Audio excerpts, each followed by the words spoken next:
Hermanos míos, buenos días nuevamente. Vamos a abrir nuestras Biblias en el libro de Génesis. Vamos a abrir nuestras Biblias en el libro de Génesis,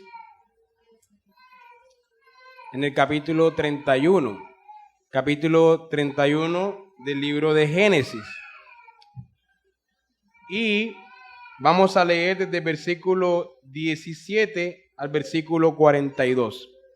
Génesis 31, versículos 17 al 42. Y nos vamos a poner todos de pie para leer la santa palabra de nuestro Señor.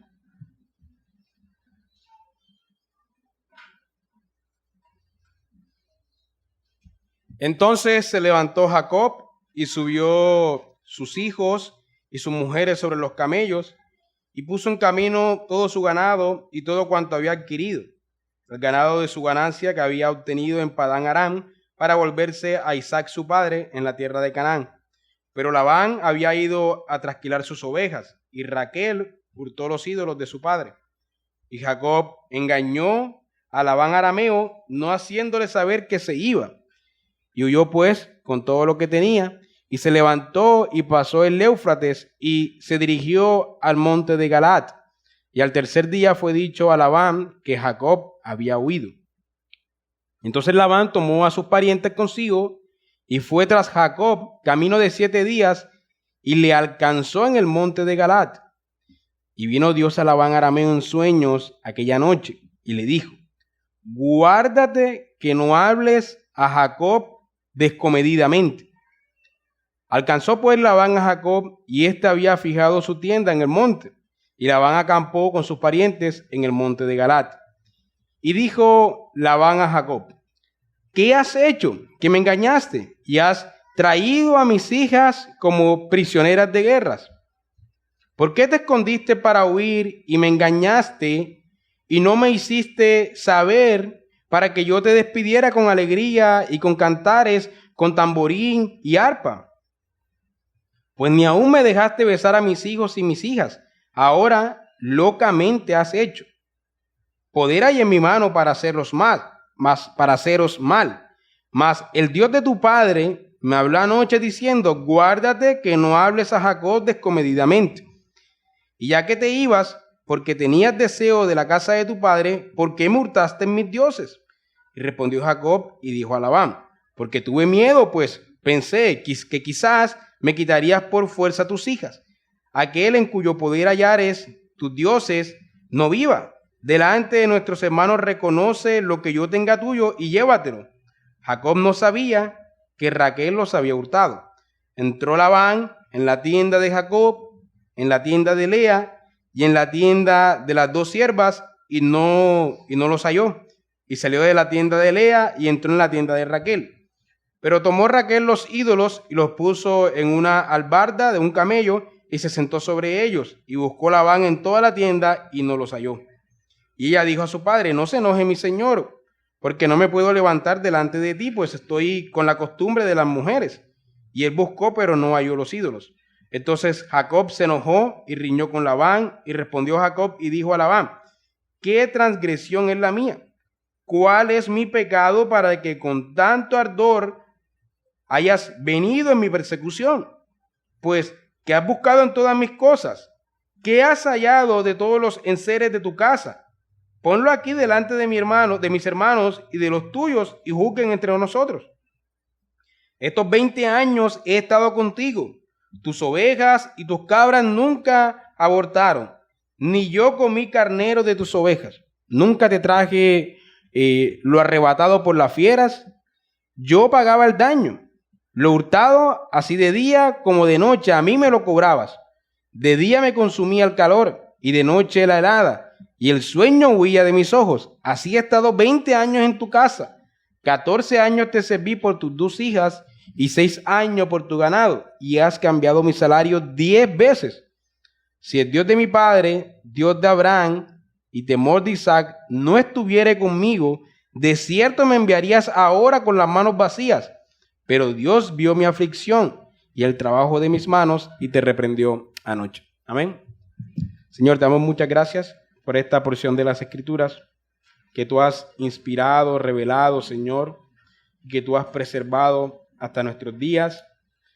Y ya que tú la inspiraste y la preservaste, te pedimos que tú nos ilumines en este día y que apliques esta palabra a nuestras vidas. Te lo pedimos en el nombre de tu Hijo. Amén.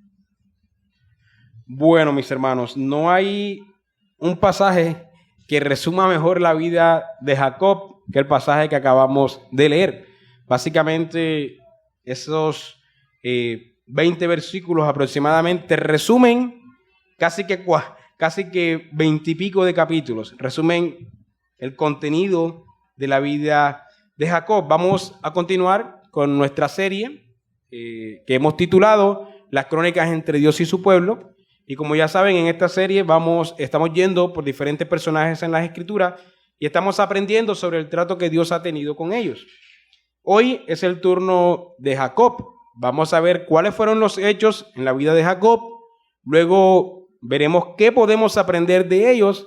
Y por último, cómo nos muestran estos hechos el Evangelio, ¿sí?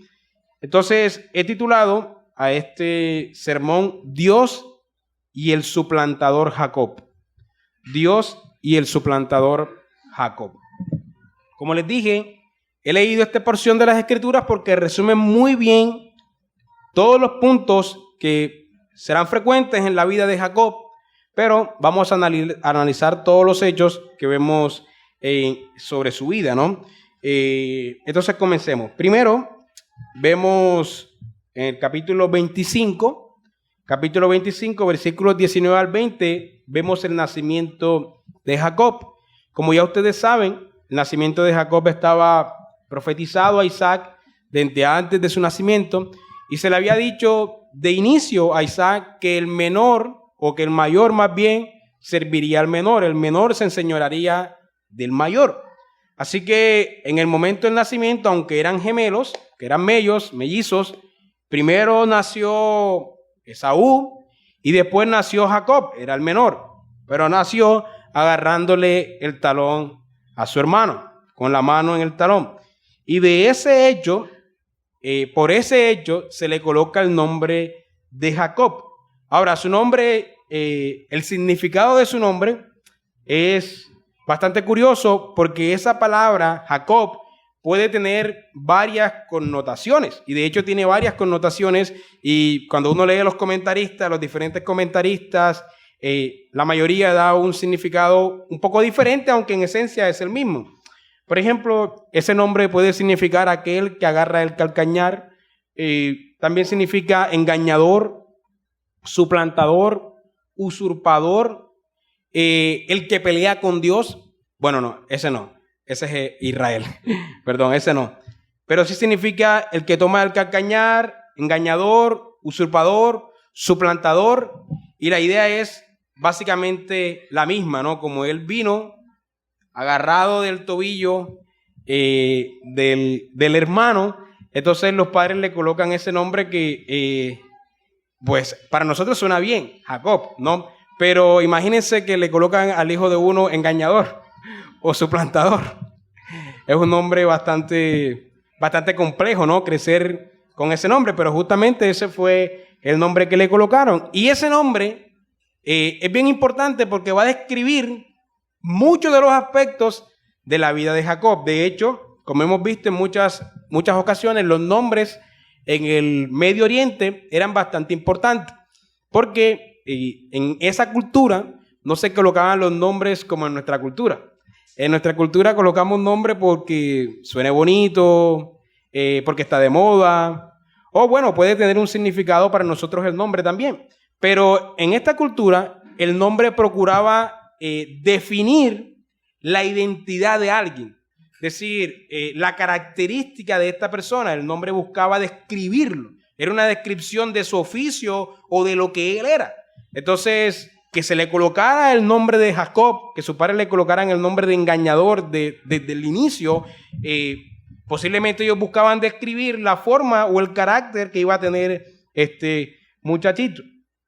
E inmediatamente en la historia se nos presenta un conflicto con su hermano Esaú, un conflicto que inició desde el nacer. Cuando Jacob nació, agarrando el calcañar de su hermano. Desde ahí comienza un conflicto en el que vamos a ver a un Esaú siempre menospreciando las promesas de Dios, y vamos a ver a un Jacob siempre astuto, como decimos nosotros, siempre vivo, ¿sí? Siempre tratando de quedarse con la bendición y con la primogenitura, ¿no? Muy vivo, muy astuto, mientras que Esaú menospreciaba el hecho de haber nacido de primero. Y entonces, lo primero que se nos presenta en la escena es un Jacob comprando la primogenitura de Esaú.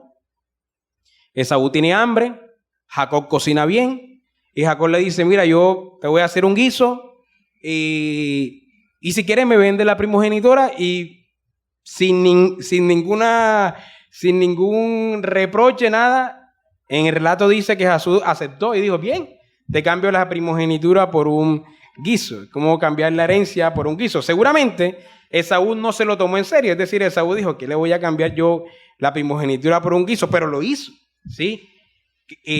Menospreció el hecho de ser primogénito y también menospreció el hecho de vender la primogenitura. Pensó que eso no iba a tener realmente efecto, y lo sabemos porque luego él trata de reclamar esa bendición. Así que él quiso engañar a su hermano, pero en realidad él fue el engañado, ¿sí?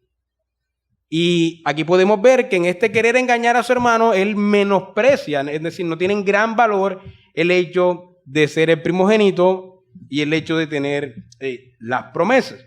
Y entonces, debido a eso, debido a esa compra de primogenitura que hace Jacob por un guiso de lenteja, es la compra más económica que ha habido en la historia de una primogenitura, le salió económica a Jacob. Jacob comienza la historia y Jacob va a obtener la bendición de su padre. Ha engañado a su hermano inicialmente, diciéndole que le cambia la primogenitura por un plato de lentejas. Jacob se aprovecha del menosprecio de su hermano y luego va a engañar a su padre. Conocemos la historia, ¿no? El padre, la estuvimos leyendo en el sermón también sobre Isaac. El padre está empeñado en bendecir al mayor, aunque se le ha dicho de antemano que el mayor va a servir al menor, y dice, Esaú, búscame algo para comer que te voy a bendecir. Y cuando Esaú sale, su madre le dice a Jacob, es el momento de que tomes la primogenitura. Y entonces Jacob se coloca vellos, se coloca la ropa de su hermano para oler como él, y va a llevar un guiso de su padre y reclama la primogenitura. Su padre inicialmente dice, pero Esaú llegó tan rápido, y sin lugar a dudas su padre estaba ciego, así que no podría percibir o probar realmente que el que estaba ahí al frente era Esaú o Jacob. Y en el relato su padre dice, la voz es de Jacob, pero el olor y los vellos son de Esaú.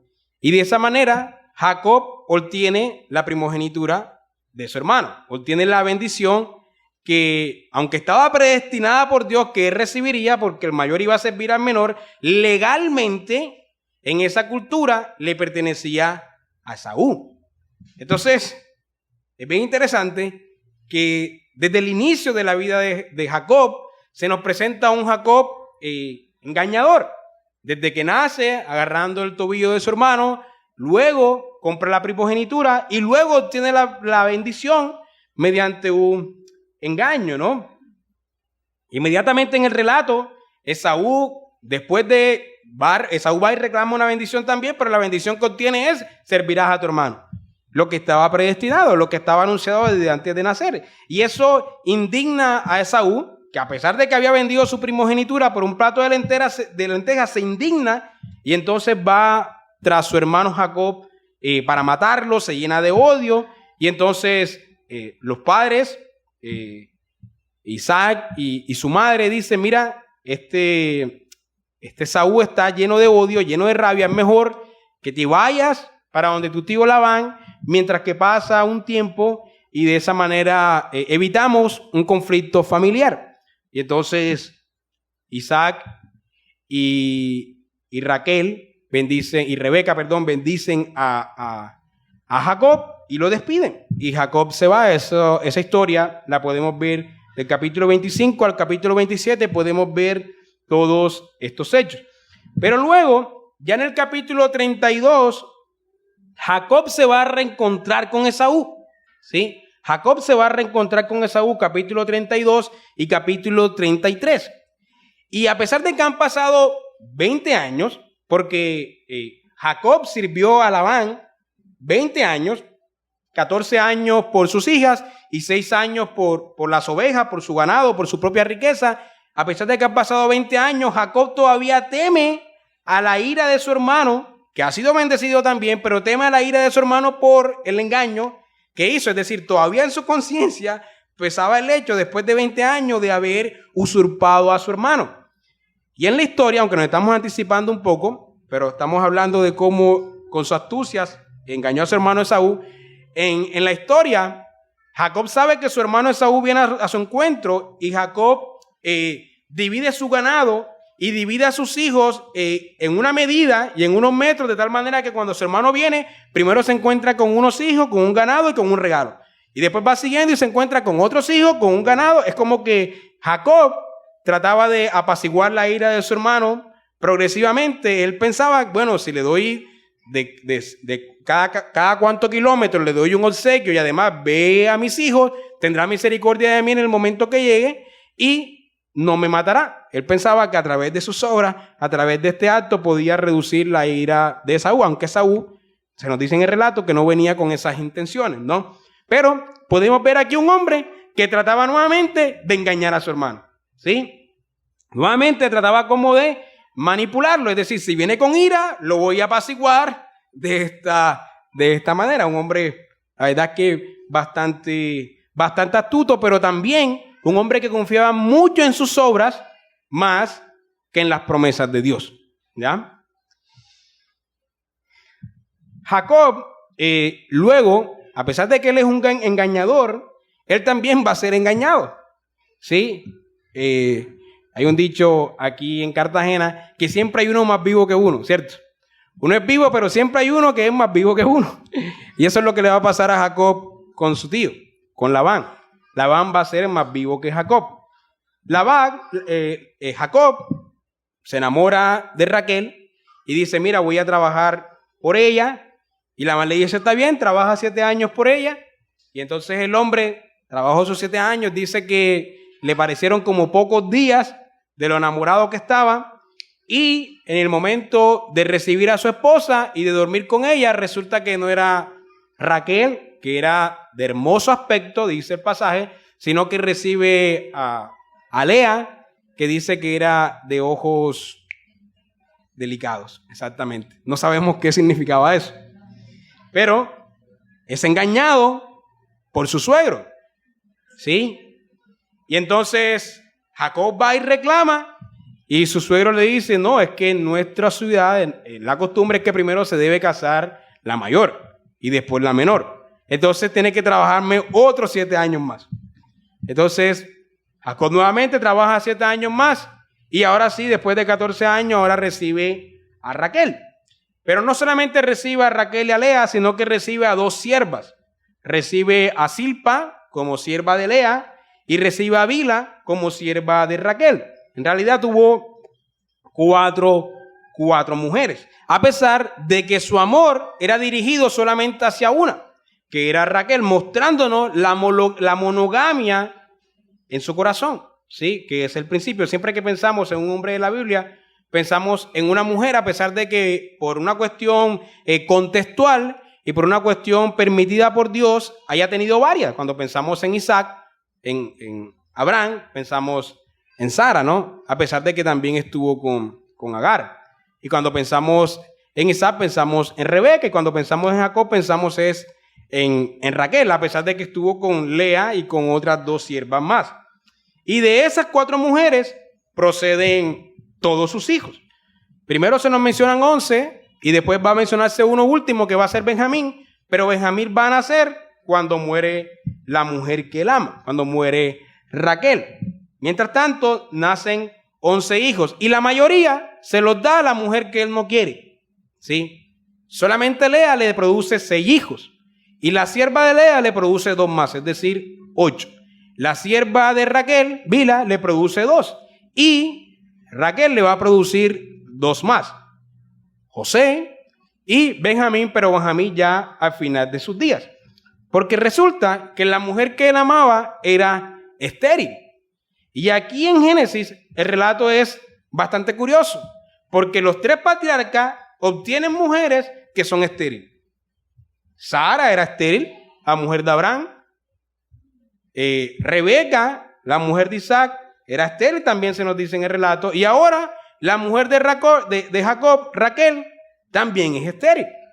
¿No notan que hay un énfasis ahí? Hay un énfasis ahí que no es intencional. Dios lo ha permitido así para mostrarnos lo sobrenatural o el actuar sobrenatural de Dios para cumplir las promesas, sus promesas. Sus promesas no dependen de las cosas del actuar físico o de lo que vemos, sino de su poder, de su poder. No depende de lo que vemos. Sara era estéril, Rebeca era estéril, Raquel era estéril, pero ahí estaba la promesa, Abraham, de tu simiente saldrá una nación, de tu simiente serán benditas todas las naciones. Y a pesar de que lo que ves no parezca ser consistente con lo que está prometido, lo que está prometido se cumplirá sí o sí, te guste o no, incluso teniendo un hijo que va a ser engañador. Se cumplirá lo que Dios ha prometido. Y eso está claro aquí en este relato, mostrándonos que la promesa de Dios se cumplió siempre por fe y por gracia. Nunca por las obras, a pesar de que ellos trataban de llevar a cabo las promesas de Dios en sus obras, como hizo Abraham con Agar, ¿sí? A pesar de que ellos trataban de realizar las promesas de Dios con sus obras, no era por ahí. Las promesas siempre iban a venir por gracia, por fe. Y entonces, después de esto, vemos un conflicto con su suegro Labán. Y es justamente en el pasaje que leímos, ahí podemos ver un conflicto. Resulta que Jacob hace un negocio con su suegro. Jacob le dice, mira, tú tienes tantas ovejas. Y es curioso porque los comentaristas no se ponen de acuerdo. Es decir, no sabemos si Jacob trató de hacer esto como un engaño hacia su suegro o si realmente Jacob tenía fe de que Dios le prosperaría a pesar del negocio que le estaba haciendo. Pero él hace un negocio con Labán y le dice, mira, Labán, hagamos una cosa. Todas las ovejas que salgan rayadas son mías. Y Labán le dice, está bien. Y todas las ovejas nacían rayadas. Y después le dice, ok, las ovejas, Labán le dice, no, pero me estás haciendo trampa. Y dice, ok, entonces las ovejas que no salgan rayadas son mías. Y todas las ovejas salían sin rayas. Entonces, de esa manera, poco a poco, Jacob se apoderó del ganado de su suegro. Y su suegro dijo, este hombre está haciendo algo que me está engañando y se está quedando con mi riqueza. Y en esos 6 años, Jacob obtuvo grande riqueza a través de ese mecanismo, de ese negocio que había hecho con su suegro. Y claro, su suegro inmediatamente piensa que Jacob le está engañando. Y Jacob teme que su suegro piensa que le está engañando. Y entonces Jacob sale de noche, se va sin decir nada, como leímos al inicio, y se lleva a sus mujeres y al ganado que era suyo. No al ganado de su suegro, sino que era suyo, pero ya era todo el ganado de su suegro había pasado a ser suyo porque Dios había bendecido de tal manera que lo que Jacob decía, eso es lo que Dios producía. Y a los 3 días, como leímos en la historia, Labán se entera, lo trata de perseguir y Dios le aparece en sueño y le dice, cuídate que no hables a Jacob descomedidamente. Conocemos la historia, ¿no? La acabamos de leer. Es protegido a pesar de la ira de Labán, es protegido por la gracia de Dios que se le apareció en sueño a este hombre y le dijo, cuidado, tocas a Jacob el engañador. Ahora, podemos ver una constante en su vida. Salió huyendo de Saúl y ahora sale huyendo de Labán. Es curioso, ¿no? Sale huyendo de Saúl por un lado, por una parte, y después sale huyendo de Labán. Y lo que tenemos en su historia es conflicto de un lado y conflicto del otro lado. Y todo por cuestiones de primogenitura, ganado, etc. Y luego, por último, tenemos la historia, los hechos que se relacionan con Dios, cuando Dios se le aparece a Jacob. Primero, en el capítulo 28, Dios se le aparece a Jacob en un sueño donde Jacob ve una escalera, ¿sí? Y cuando Jacob se despierta, Jacob dice, ciertamente Dios está en este lugar. Y ese hecho es bastante importante por el contexto en el que ocurre. En ese momento, Jacob está huyendo de su casa porque su hermano Saúl lo quiere matar. Y en ese momento imagínense cómo se siente un hombre que está huyendo de su casa porque su hermano lo quiere matar, está huyendo de su tierra, de su parentela, de su familia, para una tierra que no conoce. En ese momento, que posiblemente tenía dudas, Dios se le aparece y le dice, te reafirmo las promesas que he dado a tu padre, de ti daré una gran nación. Se le aparece en sueño y ve una escalera que une al cielo y a la tierra. Así que ese tuvo que ser un gran momento de aflicción, dejar a su casa por el odio de su hermano, pero Dios aparece en ese preciso momento y reafirma las promesas. Luego vemos cómo Dios lo bendice en su trato con Labán. Hace negocios con su suegro y es bendecido cada vez más. Cada vez más recibe bendición. Él dice, si nacen rayadas son mías, si nacen sin rayas son mías, y siempre nacían como Jacob decía.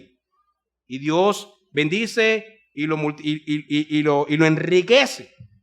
Y luego él huye de Labán, y como leímos, cuando Labán va con ira a matarlo, tras él, Dios se le aparece en sueño y le dice, no toques a mi siervo. Dios cuidándolo. Y Dios también lo guardó de su encuentro con Esaú. Por ejemplo, en el capítulo 31, versículo 1 y 2, dice, y oía Jacob las palabras de los hijos de Labán que decía, Jacob ha tomado todo lo que era nuestro padre, y de lo que era de nuestro padre ha adquirido toda esta riqueza. Miraba también Jacob el semblante de Labán, y veía que no era para con él como había sido antes. Bueno, en el versículo 41 al 42 podemos ver cómo Jacob muestra cómo Dios lo ha bendecido durante este tiempo. Así he estado 20 años en tu casa, 14 años te serví por tus 2 hijas y 6 años por tu ganado, 20 años en total, y has cambiado mi salario 10 veces. Labán siempre tratando de ser más vivo, pero a pesar de esa viveza, Dios siempre bendecía a un hombre, a Jacob. Si el Dios de mi padre, Dios de Abraham y temor de Isaac no estuviera conmigo, de cierto me enviarías ahora con las manos vacías. Pero Dios vio mi aflicción y el trabajo de mis manos y te reprendió anoche. Entonces, Dios lo protege de Labán, pero Dios también lo va a proteger de su encuentro con Esaú. Dios apacigua la ira de Esaú para que Esaú no hiera a Jacob. Y por último, tenemos una historia bastante particular que debemos leer en el capítulo 32, versículo 22 al 32. Es un pasaje bastante conocido, bastante famoso. Dice, y se levantó aquella noche, Jacob por supuesto, y tomó sus 2 mujeres y sus 2 siervas y sus 11 hijos y pasó el vado de Jacob. Los tomó pues e hizo pasar el arroyo a ellos y a todo lo que tenía. Y así se quedó Jacob solo y luchó con él un varón hasta que rayaba el alba. Y cuando el varón vio que no podía con él, tocó en el sitio del encaje de su muslo y se descoyuntó el muslo de Jacob mientras con él luchaba. Y dijo, déjame, porque raya el alba. Y Jacob le respondió, no te dejaré si no me bendices. Y el varón le dijo, ¿cuál es tu nombre? Y él respondió, Jacob. Y el varón le dijo, no se dirá más tu nombre Jacob, sino Israel, porque has luchado con Dios y con los hombres y has vencido. Entonces Jacob le preguntó y dijo, declárame ahora tu nombre. Y el varón respondió, ¿por qué me preguntas por mi nombre? Y lo bendijo ahí. Y llamó Jacob el nombre de aquel lugar Peniel, porque dijo, vi a Dios cara a cara y fue librada mi alma. Y cuando había pasado Peniel, le salió el sol y cojeaba de su cadera. Y por eso no comen los hijos de Israel hasta hoy día del tendón que se contrajo, el cual está en el encaje del muslo, porque tocó a Jacob este sitio de su muslo en el tendón que se contrajo. Bueno, este pasaje es bien central también en la vida de Jacob. Normalmente, algunos hombres creen que Jacob recibe la bendición por su fuerza, porque Jacob luchó hasta el final. Pero en realidad no fue por su fuerza, sino por la fe sobrenatural que tuvo en ese momento. Cuando se le toca del encaje, él queda débil totalmente, pero fue su fe la que llevó a que él se agarrara del ángel. Entonces no fue realmente por sus obras, no fue realmente por su fuerza, fue realmente por la fe que lo sostuvo en ese momento de luchar con el ángel de Jehová. Ese ángel de Jehová, por supuesto, va a ser Cristo, como veremos más adelante. Pero el contexto en el que ocurre esto es también muy interesante, porque es antes de que él se encuentre con Esaú. Cuando él estaba angustiado porque se iba a reencontrar con su hermano, tenía miedo de morir, tenía miedo de que las promesas no se cumplieran. Y entonces en ese momento de su miedo, allí Dios se le aparece y le fortalece, y además de eso le bendice cambiándole su nombre.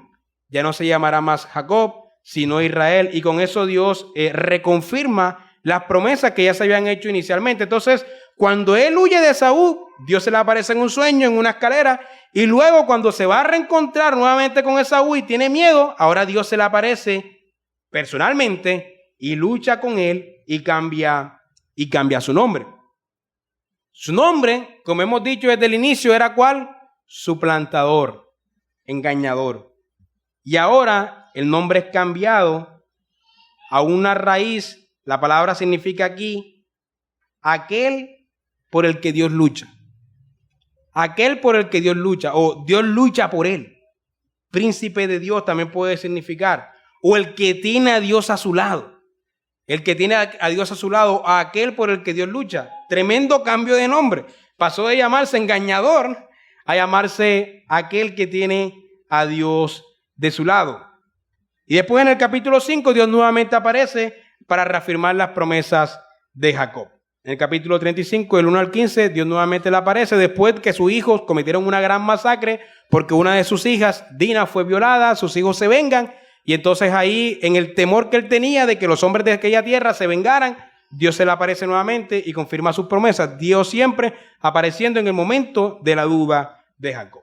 Y bueno, aunque hay muchas más cosas que ver aquí, no podemos seguir hablando de la vida de Jacob. Más bien, debemos analizar qué nos enseñan todos estos hechos, o qué podemos ver, qué ideas podemos ver que acompañan toda la vida de Jacob y la cual podemos aplicar, ideas que podemos aplicar en esta mañana a nuestras vidas y que Dios nos hable a través de ella.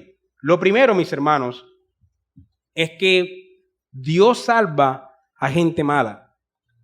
Dios salva a gente mala. Y este es uno de los misterios más increíbles que tenemos en la Biblia. Dios se deleita en salvar a los hombres malos. Cuando un hombre muy malo se convierte, Dios es glorificado por su poder.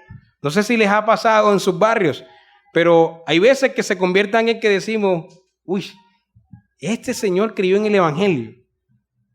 Y los mundanos levantan comentarios como que dicen, tan malo que era y ahora y que cristiano, ¿no?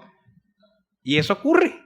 Dios se deleita en salvar a gente mala, a gente que nadie se esperaba que creyeran en el evangelio, y Dios los salva para mostrar el poder suyo, para callar la sabiduría de los hombres. Pero hermanos, ninguno de nosotros era digno cuando Dios los salvó. Puede que usted crea, yo no estaba haciendo nada malo, yo estaba ahí en mi casa tranquilo cuando Dios me salvó. Bueno, gloria a Dios por eso, pero usted no era digno cuando Dios lo salvó. No era digno cuando Dios lo salvó, ninguno era digno. Nunca fuimos salvos por aquellas obras que hacíamos o porque nos portábamos bien en casa con nuestros padres y los cuidábamos y no salíamos a las noches a discotequear y cuidábamos bien a nuestros hijos y éramos buenos vecinos. No fuimos salvos por eso. Fuimos salvos únicamente por su gracia, porque a Él le plació salvarnos. Mis hermanos, yo recuerdo bien Aunque normalmente uno no piensa en eso, pero yo recuerdo bien qué estaba haciendo yo cuando Dios me llamó. Y no era lo bueno. Y no era lo bueno. Y esto es increíble, porque vemos la historia de Jacob y pensamos que pensamos que debería ser más bueno, ¿no? Que Jacob no debería ser tan engañador, ni esto, etcétera. O sea, Dios, ¿por qué sabe un hombre así que engaña a su hermano, que engaña a su padre, etcétera? Hermano, esos somos nosotros. Esos somos nosotros en la historia. No éramos dignos. No éramos dignos cuando Dios nos llamó. Incluso puede que Dios nos haya llamado y aún así seguimos siendo indignos por la forma como actuamos en la gran mayoría de veces. ¿Y este es cristiano? Sí, es cristiano. Sigue perseverando por gracia. Sigue perseverando por gracia. Santiago Benavides cuenta la historia de un hombre llamado el Ruso. El Ruso era un matón de Pablo Escobar. Y este hombre, matón de Pablo Escobar, bueno, cuando cae todo el imperio de Pablo Escobar, él va preso inmediatamente. Y él dijo, bueno, yo no tengo más nada que hacer en esta vida. Y entonces cogió una soga y se ahorcó. Y dice Santiago Benavides que las cosas le salieron mal. Es decir, se quiso ahorcar, pero no pudo porque la soga se rompió. Así que las cosas le salieron mal y bien a la vez. Porque en realidad, gloria a Dios, que no se mató, ¿no? Entonces, en ese momento él dijo, pero tantos años haciendo el mal, tantas veces Dios me ha librado tantas veces he sido librado de la muerte y ahora trato de ahorcarme y ni siquiera puedo encontrar eso. Señor, ¿qué quieres tú conmigo? Dice que gritó ahí, si tú en realidad existes, sálvame y dime qué quieres conmigo. Y entonces, en la historia, dice que él se convirtió al Señor. Y ya han pasado los años, cumplió su condena y ahora camina por las calles de Medellín humildemente predicando el evangelio. Y la gente dice, este no era el matón de Pablo Escobar. Ahora es cristiano y va con la Biblia predicando de puerta en puerta. Y la gente se admira de ver el cambio en su vida. Pero ya no se llama más el Ruso, que era el nombre que tenía en la organización criminal. Ahora se llama Julián. Ese es su nombre, Julián. Ya no es más el Ruso. Y cuando pensamos en la vida del apóstol Pablo, vemos algo similar. Vemos un apóstol que perseguía a los cristianos y que Dios le dice, ¿por qué me persigue? Cuando estás persiguiendo a los cristianos, me estás persiguiendo a mí. Un hombre que se deleitaba en eso, de acuerdo a su religión, fariseo de fariseos, y se llamaba Saulo en ese momento, pero conocemos la historia, cómo Dios lo transforma y lo convierte en el gran apóstol a los gentiles.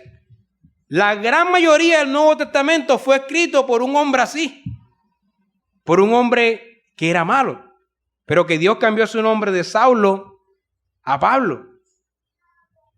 Y bueno, conocemos las historias entre nosotros. Sabemos que hay algunos de los que están aquí que anteriormente eran drogadictos, ¿no? Entregados a la droga, entregados a otros pecados fuertes, y hoy los vemos sirviendo al Señor y decimos, impresionante lo que el Señor puede hacer, ¿no? Porque hermanos, así como Dios cambió el nombre de Jacob, su plantador, y le puso aquel por el que Dios lucha, o aquel que tiene a Dios de su lado, mis hermanos, eso ha pasado con nosotros igual. Ya no somos más drogadictos, ahora somos aquel que tiene a Dios de su lado. Ya no somos más esos hombres malos que hacían el mal todo el tiempo anteriormente. Cuando hemos sido llamados, hemos sido una nueva criatura en Cristo Jesús. Eso es lo que se dice de nosotros, nueva criatura. Y cuando Dios nos ve, no ve a ese pecador que era antes, sino que ve al Cristo en nosotros, a la justificación de Cristo en nosotros. Ya no somos más engañador, ahora somos el que tiene a Dios de su lado. No somos más el tramullero, ahora somos aquel que tiene a Dios de su lado. Creo que les he contado esta historia anteriormente, pero es una historia que me causa bastante gracia. En México había un hombre y que era el lechero del pueblo. Y este lechero coqueteaba con las clientas y los hombres del pueblo estaban muy rabiosos con este hombre porque siempre estaba coqueteando con las mujeres, con sus esposas, mientras que ellos estaban trabajando.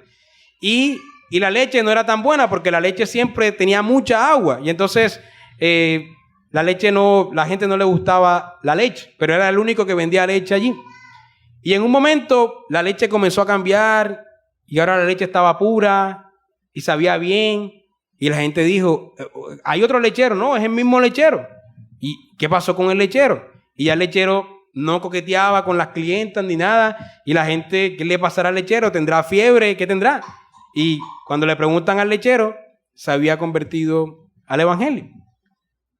Y la moraleja es que cuando la leche cambia, cuando el lechero cambia, cambia la leche. Cuando el lechero cambia la leche. Pero el punto es que fue evidente hacia el pueblo el cambio de este hombre.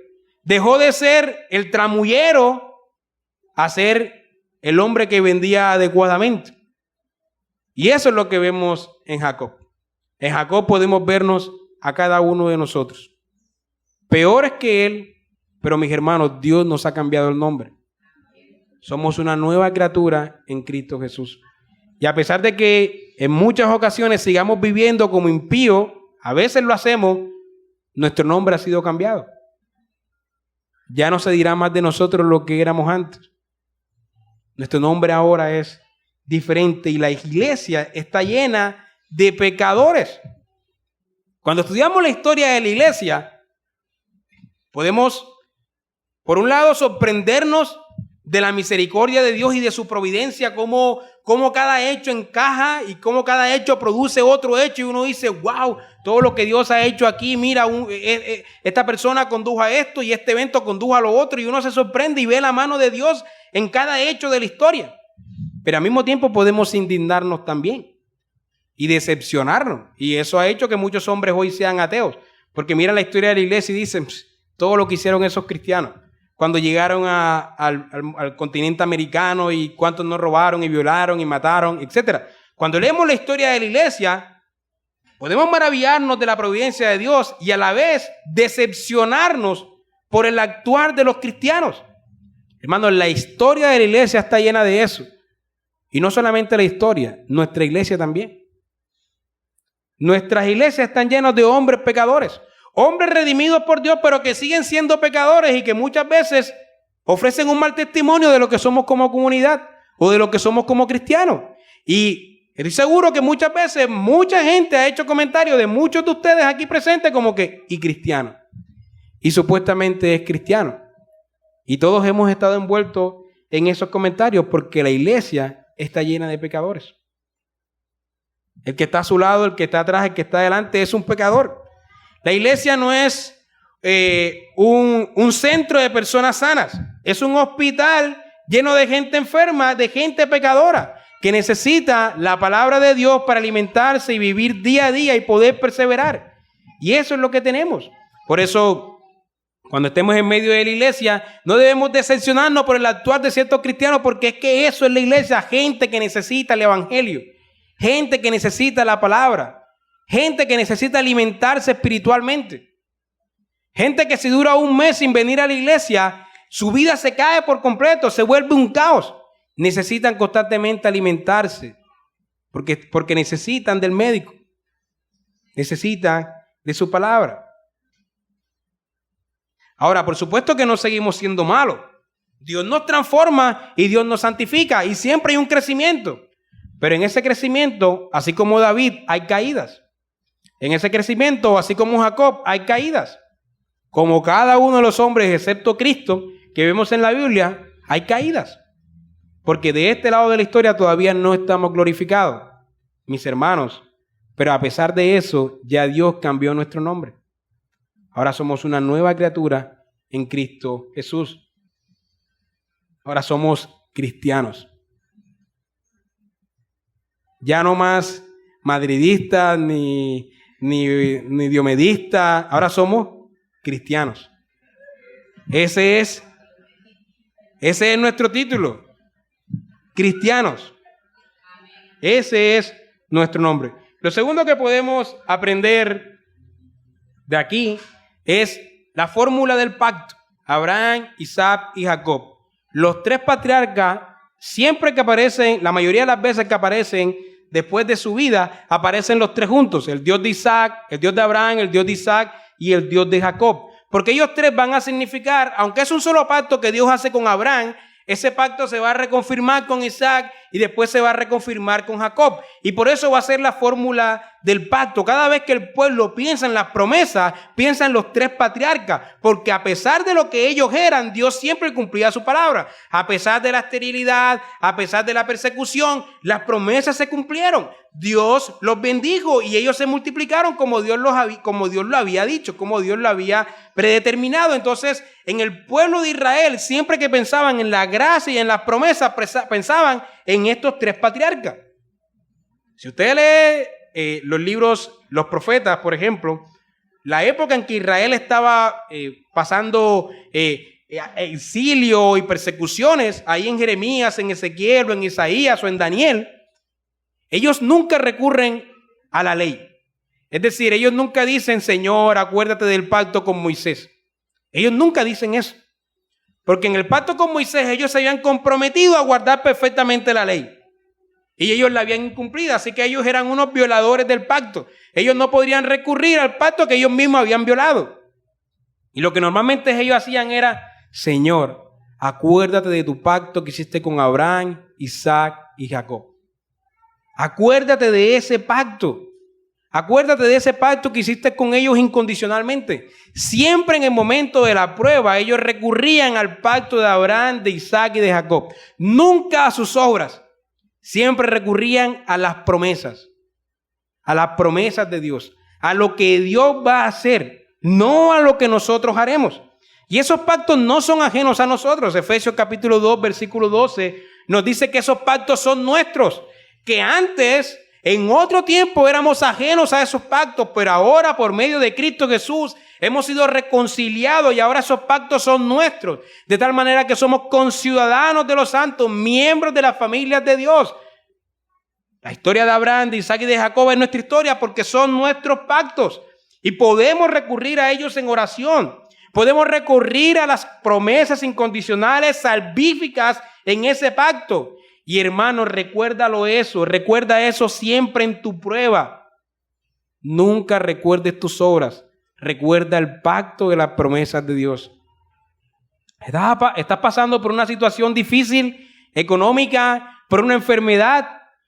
Hermano, en tu pensamiento no debe estar esta idea, Señor, pero es que yo siempre me congrego los domingos, Señor, o Señor, es que yo evangelizo, yo voy a Rocha los domingos en las tardes, o Señor, mira mis obras, hermanos, sus obras a Dios no le importan. Sus obras para Dios son trapos de inmundicia. Nunca recorras a tus obras en la prueba, sino recurre, Señor, acuérdate de tu pacto, el pacto que hiciste con Abraham, Isaac y Jacob. Hermanos, nunca recurran a las obras de ustedes, siempre recurran a la misericordia de Dios, a su gracia, a su promesa. Es allí donde nosotros cobraremos fuerza, porque si miramos realmente nuestras obras, no merecemos otra cosa que ser desechados por Dios. Pero no somos desechados por Dios por su gracia, por su pacto. Como Jacob, cuando sufrimos el mal, hermanos, Dios puede usarlo para bendecirnos por su gracia.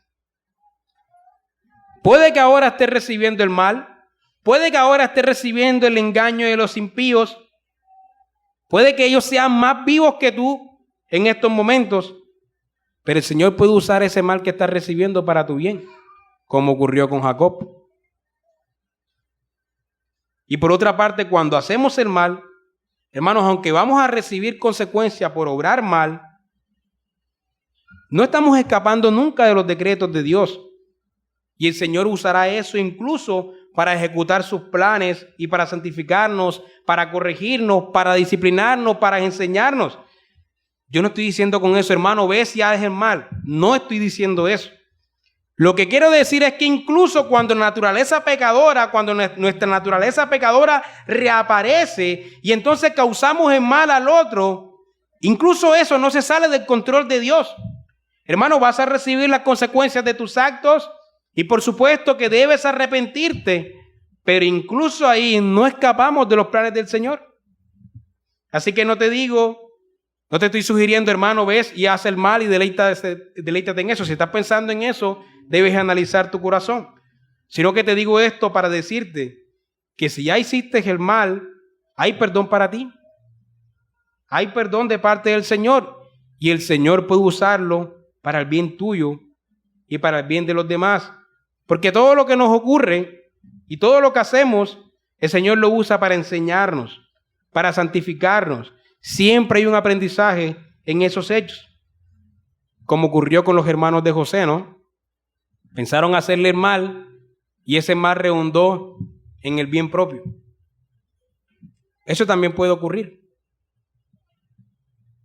Ambas cosas pueden ocurrir en nuestras vidas. Ser engañados y ser bendecidos a pesar de ese engaño que estamos recibiendo o de ese sufrimiento que estamos padeciendo, o nosotros mismos causarle mal al otro y ese mal redundar en bien nuestro, por pura gracia del Señor. Y un último hecho que aprendemos aquí, mis hermanos, es que los hijos de los cristianos son santos. Es necesario que el pacto se reafirme con nuestros hijos. Dios hizo un pacto con Abraham y lo reafirmó con Isaac. El pacto fue reafirmado con Isaac. Dios apareció a Isaac y Dios le reafirmó las promesas a Isaac. Isaac reafirmó el pacto con Dios. Y luego ese mismo pacto fue reafirmado con Jacob. Dios nuevamente se apareció a Jacob y Dios reafirmó el pacto con Jacob. De esa misma manera debemos pensar de nuestros hijos. Dios ha hecho pacto con nosotros y nuestros hijos están en esos pactos. Claro que Dios debe reafirmar el pacto con ellos y ellos deben reafirmar el pacto con Dios y siempre debemos educarlos y enseñarles de tal manera que llegue un momento en el que ellos puedan reafirmar el pacto con Dios. Deben hacerlo, ¿sí? Pero ya ellos desde que nacen son santos, son partícipes del pacto, como Isaac era partícipe del pacto en Abraham y como Jacob era partícipe del pacto en Isaac, y después el mismo pacto se reafirmó con ellos y con sus descendientes. No debemos esperar nada menos de nuestros hijos. No debemos pensar menos de nuestros hijos. Nuestros hijos son benditos en el Señor, santos en el Señor, por la fe de ustedes, pero deben ser educados para que algún día el pacto se reafirme en ellos y después en los hijos de ellos.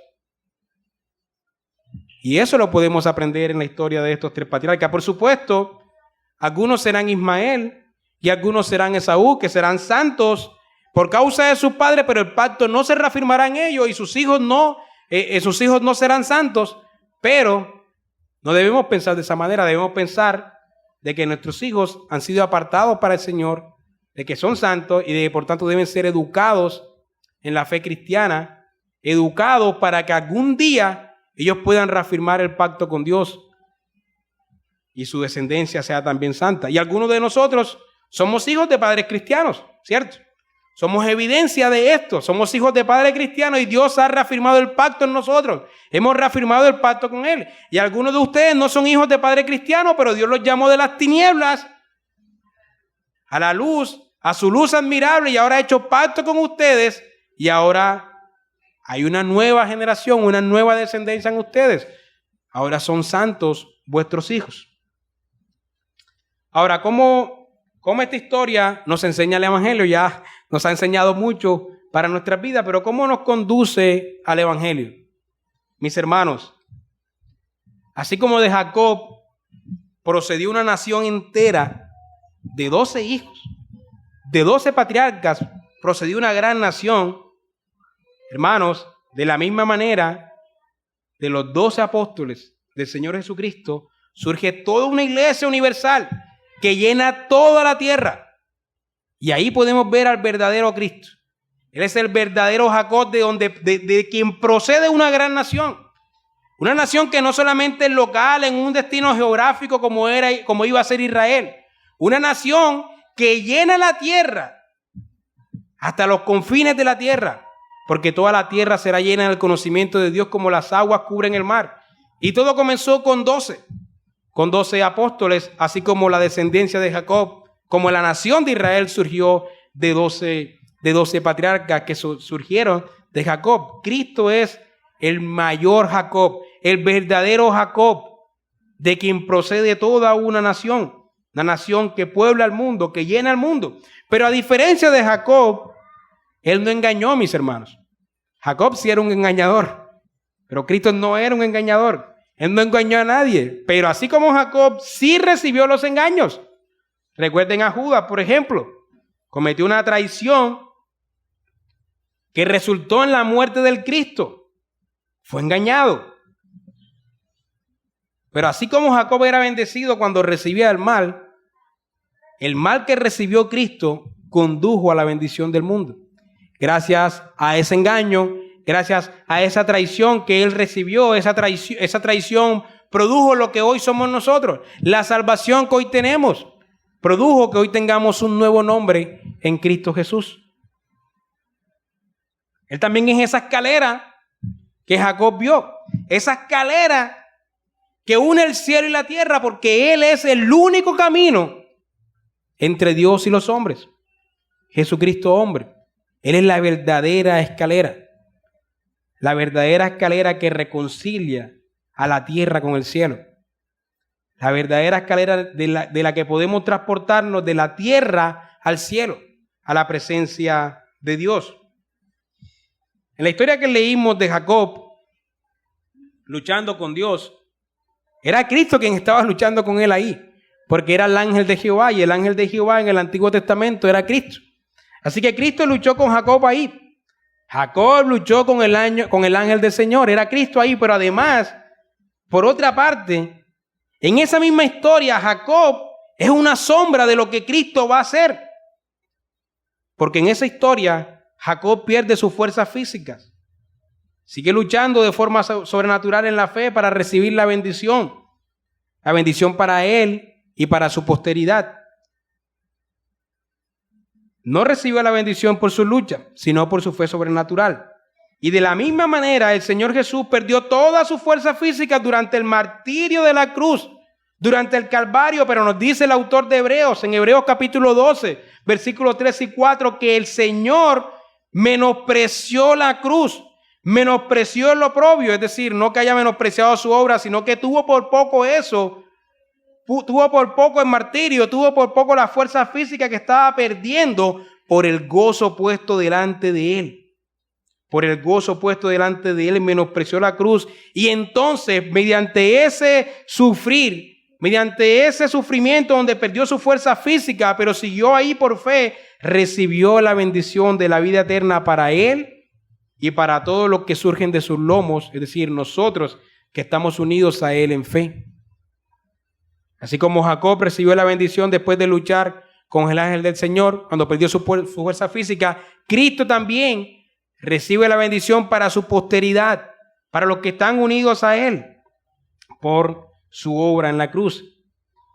Por eso esa posteridad ya no son más engañadores, ya no son más malos, sino que ahora son aquellos que tienen a Dios de su lado por la obra de Cristo, aquellos por quien Dios lucha, aquellos que han sido justificados. Y hay un pasaje también bastante interesante aquí en el Evangelio de Juan, capítulo 4, Evangelio de Juan, capítulo 4, versículo 12.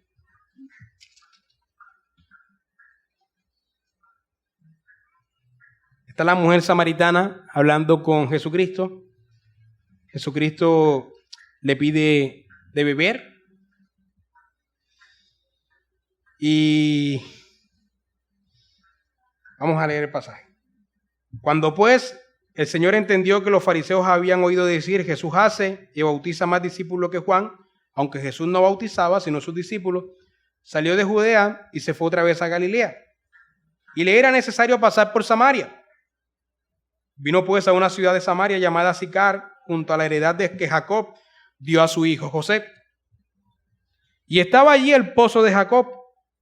Entonces Jesús, cansado del camino, se sentó así junto al pozo y era como la hora sexta.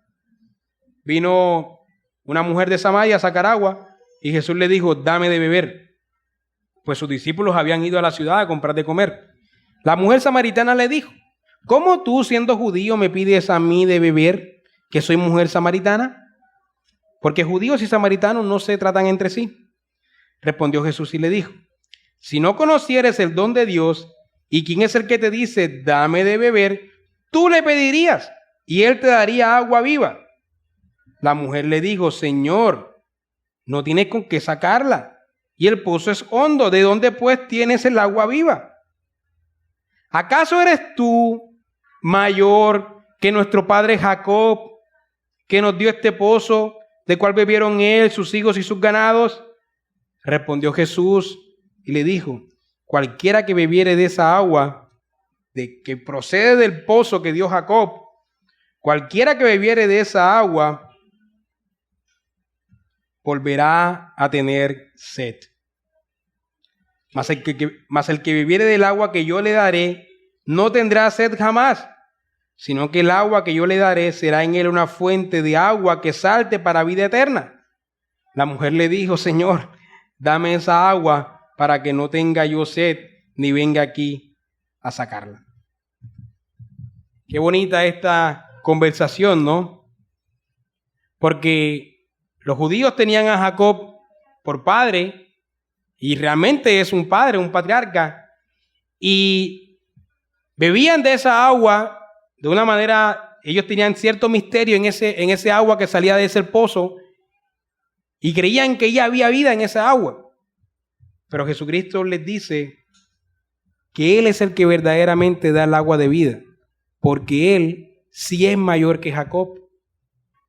Él es mayor que Jacob, Él es el que verdaderamente posee el pozo sin fondo para beber del agua de vida. Y el que beba de ese agua no tendrá sed jamás. Mis hermanos, si hemos bebido de ese agua, estamos satisfechos en Cristo. No solamente nuestro nombre se ha cambiado, sino que hemos bebido del agua, que el que bebe de ella no tendrá sed jamás. Y si hoy estás aquí y no eres cristiano, te decimos que el agua que sacas de la nevera todos los días, el agua que compras en la tienda o que viene del acueducto, te volverá a dar sed nuevamente. Pero el agua que procede de Cristo, el agua que procede de Él, te llenará, te satisfará verdaderamente, te satisfacerá verdaderamente y serás lleno en Él. Serás satisfecho en Él y no tendrás sed jamás. Ven para que Él cambie tu nombre y ven para que nunca más tengas sed. Amén. Gracias, Señor, por tu palabra. Aplícala a nuestras vidas en el nombre de tu Hijo. Amén.